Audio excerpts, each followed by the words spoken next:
This is the Reds POSTCAST, your instant game reaction for the Cincinnati Reds. Part of the Locked On Podcast Network, your team every day.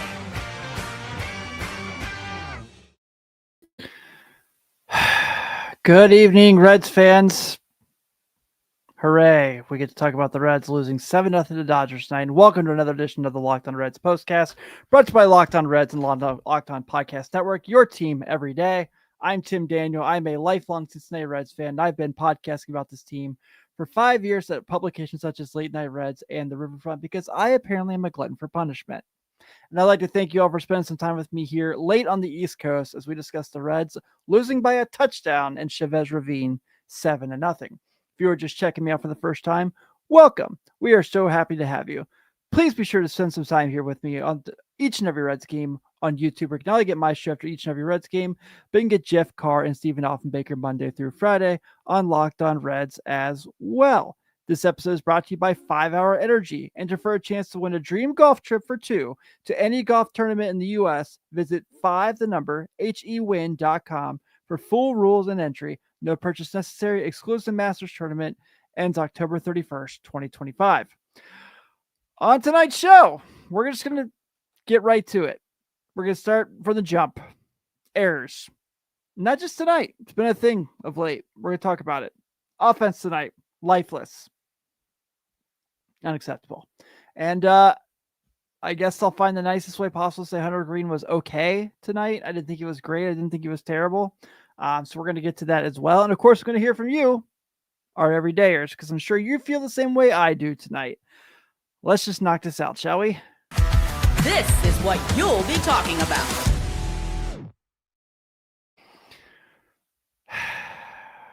Errors are really creeping up on this team a lot of late. And yes, I'm well aware the first person anyone's going to bring up is Elly De La Cruz. And you know what? You're 100% right to do it. I have no fight against it right now because his error tonight was probably the one that broke this game open, right? That was probably the play. And while I get every day, I have someone come in here and say, like, well, he's not a shortstop. I don't agree with that. When he's got his legs underneath him, he makes plays no one else can make. What's frustrating is when he has plays like this, where it's a lack of focus or it's just some situation where, I mean, he bucknered that. He full-on bucknered that play tonight. And that can't happen. You cannot have that situation happen. And, you know, Brantley said in the 9th inning, when you play the Dodgers, you go to Dodger Stadium, you got to bring your A game. And if that's their A game, there's a lot to ask for there. There's a lot that they need to talk about there. So they had 2 errors tonight, 3 errors yesterday in Arizona. They had 1 on Saturday. We're starting to get the numbers up here. And Friday, they had 1 as well. So this is bad, the defensive late. And, you know, for a team that emphasized so much on defense, right? This is the big conversation they had. That's why they go keep Brian Hayes at the trade deadline. Their defense is not showing up. And that's where it's really annoying and frustrating to me. I do think that if Elly De La Cruz were healthy, and also if he just got a day off at some point, what are we doing with this at this point with Francona? When he's just like, well, he wants to play every day. Like, you're the manager. Sit him a day, all right?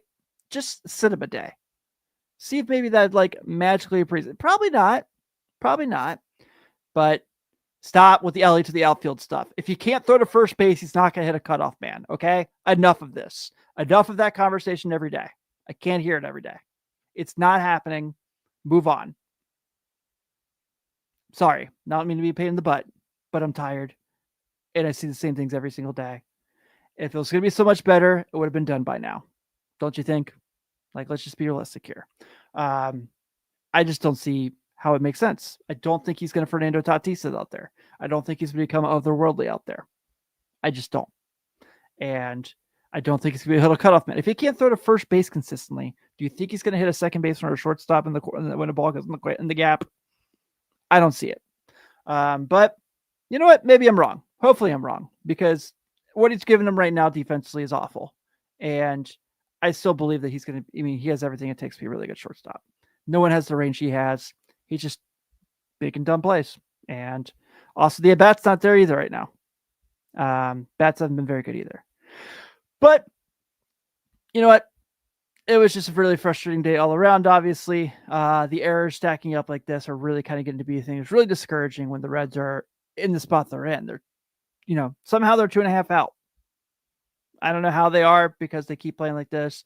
This road trip on the West Coast started out really promising with that Angels series. And, I get it. It's the Dodgers. The Dodgers are awesome. They're really freaking good. But it wasn't even like the Dodgers big dogs that beat them. Like, yeah, Mookie Betts had a home run. Ohtani was 0 for 3 tonight. But it was like Andy Pages was who was beating him tonight. Michael Conforto was beating him tonight. Miguel Rojas had a huge hit. It wasn't your Shohei Ohtani's and your Freddie Freemans and your Will Smiths tonight. It was those guys. Like I said, I know Mookie had a home run. Mookie made an unreal play to get Brian Hayes at first base too. That was like young Mookie. But what they got from the, their situation, it's just not going to do it. It's not going to cut it out. And so I kind of already touched on it, but I got to get to a little more. Offense stunk tonight. And there's a lot of questions that need to be had, particularly about the lineup order. And I want to talk about that in a little more right after this. Time to fuel up and turn it up with 5-Hour Energy Transfusion. This grape, ginger, and lime flavored shot brings the iconic taste of a golf course favorite to a non-alcoholic boost. Perfect for sinking birdies or making great memories with friends, it's a hole-in-one for every game. Even if you're like me, you're not much of a golfer, but the Reds are playing at 10 o'clock first pitch on the East Coast. 5-Hour Energy Transfusion delivers the clubhouse flavor you love without ever leaving the green. This is the shot that I need to get me through these West Coast games on this lengthy West Coast trip and has me feeling good, getting me ready for the game and getting me going so I can get back up for the day job the next day. Golf is all about good times with good people and good flavors. The grape ginger lime flavor of 5-Hour Energy Transfusion gives you the best parts of your clubhouse go-to without leaving the course or chasing down the bev cart. Now you can amp up the fun even more. Just buy, snap, and enter for a chance to win a dream golf trip for 2 to any golf tournament in the USA. Tee that trip up. Visit 5hewin.com for full rules and entries. No purchase necessary. Excludes the Masters tournament and ends October 31st, 2025. August 26th is officially FanDuel Futures Day, a brand new holiday for football fans who live for bold predictions and preseason hunches. For just 24 hours, FanDuel is giving you deals on NFL season predictions. So whether you're calling your MVP, your Super Bowl champion, or a long shot division winner before week 1 even kicks off, this is your moment. So take a flyer on your MVP, like Joe Burrow. Feels like it's coming this year. I'm all about the Joe Burrow MVP run. Crown your champion in August. I got to go with my Bengals, or parlay your division winner horses, the Bengals, the Buccaneers, the Cowboys. I'm feeling good about all those. And of course, the Buffalo Bills probably in this running as well.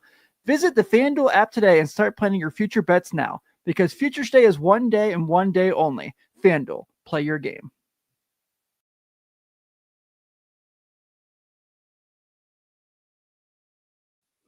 On a day you're catching me like a crotchety old man like I am tonight, there's a chance you can take a survey. To tell you all you like over here at Locked On, go to lockedonpodcast.com/survey. We have a QR code here up, and you can check it. You can get your chance to win on $100 Amazon gift cards.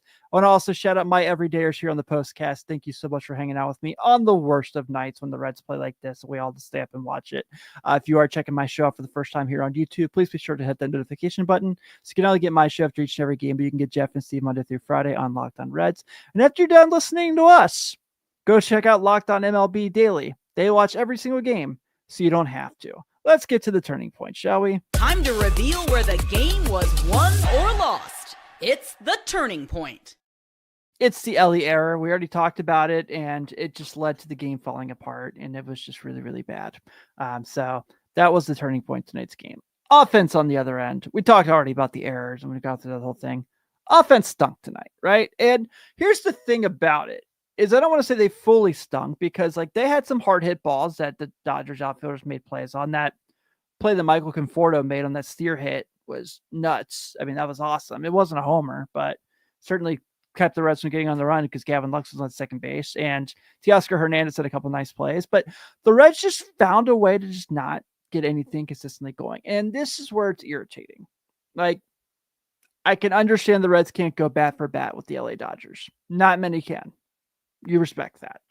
But the fact that it was just like they were very non-competitive in their at-bats. I mean, even Noelvin Marte, who's been lights out for a month now, 0 for 4, 3 strikeouts tonight. I don't think that's a common thing. I think that's going to get better, obviously, as time goes on. I mentioned Brian Hayes is a really nice hit. It's a middle. That's a base hit, probably any other situation, but Mookie Betts just makes the play of a lifetime. It seems like for him of late, and that was awesome there as well. But, they get 3 hits as a team tonight. They have 31 at-bats. They have 12 strikeouts tonight, and they have 3 walks. Let's further it out, shall we? Reds in scoring position tonight, 0 for 5. Left on base, 7. What was the score tonight? Oh, yeah, 7-0. The Reds had a chance to tie with having people they had on base and then bring them in. Some points I do agree. You got to kind of tip your cap to Emmett Sheehan. He was awesome tonight. He was really, really good. He had everything working. Kudos. But at the same point, like, at some point you got to put something together. And we're running out of situations where, there's 31 games left after tonight. We're running out of situations where they can just magically have some run that they go on to where they go rampant. And don't be wrong, they got some big chances coming up. The Mets series is obviously huge. In September, you've got a couple more. You got this Cardinals series coming up next weekend. That's going to be, a situation you can get in there. But you also have a really good Blue Jays team that's coming to town. You've got a balanced schedule where you can kind of take advantage of some. And if you can play up to your competition like you have, you can bring some things together as well. So I don't know. Hopefully we can see some things going here, but I'm not one who's going to be really excited about where they are right now. So hopefully they can get something going, but the offense has got to step back up. I mean, the offense was, even yesterday, they scored 6 runs. 5 of them were in 1 inning when they went on a rally. They can't have a 5-run rally every game, but they got to be able to string hits together. And the way that they're built is so maddening because we know it. They don't have any pop right now. Ellie has no power right now in his legs, it looks like. I guess I can't really say that because he's had a couple triples of late. But, nothing's going over the wall. It's just really hard to watch. And they got to find a way to get this offense going again, or yet another October that Cincinnati Reds are sitting on their couch like us watching all the other teams playing baseball in the playoffs. Let's get to our Locked On Player of the Game, shall we? This is the Locked On Player of the Game. I'm not in love with this call, but I think it is Hunter Green, because who the heck else would it be tonight? I don't think we're going to give it to Sam Moll now, are we? Scott Barlow maybe as a case. Connor Phillips. I don't know, but I wouldn't say Hunter Green was awesome tonight. I wouldn't say he was terrible either. I would say that he was smack dab average tonight, and 5 innings of, 3 runs, 6 hits. He did 5 runs, but thankfully he was only charged with 3 of them, and 3 strikeouts. But you know what? It was just kind of one of those days where I thought he was fine. You could definitely tell there was some adrenaline there, and they could have gotten worse. I mean, that double play he made was incredible. If there's one highlight of the day, it's that. So that was nice to see. But just tonight where, it's hard to go against those guys, and I realize that. But also, he's going to kind of hopefully can recoup because he's pitched against the Cardinals this weekend. He's back at GABP. He's pitched really well there this year when he's been out there and he's been available. So hopefully that can keep rolling. But kudos to Hunter Green on at least giving them a shot tonight. Sorry your defense didn't help you out, buddy. But we'll go ahead and wrap this up. The Reds are losers tonight to the Dodgers, 7-0. The Dodgers have 7 runs on 9 hits, 1 error.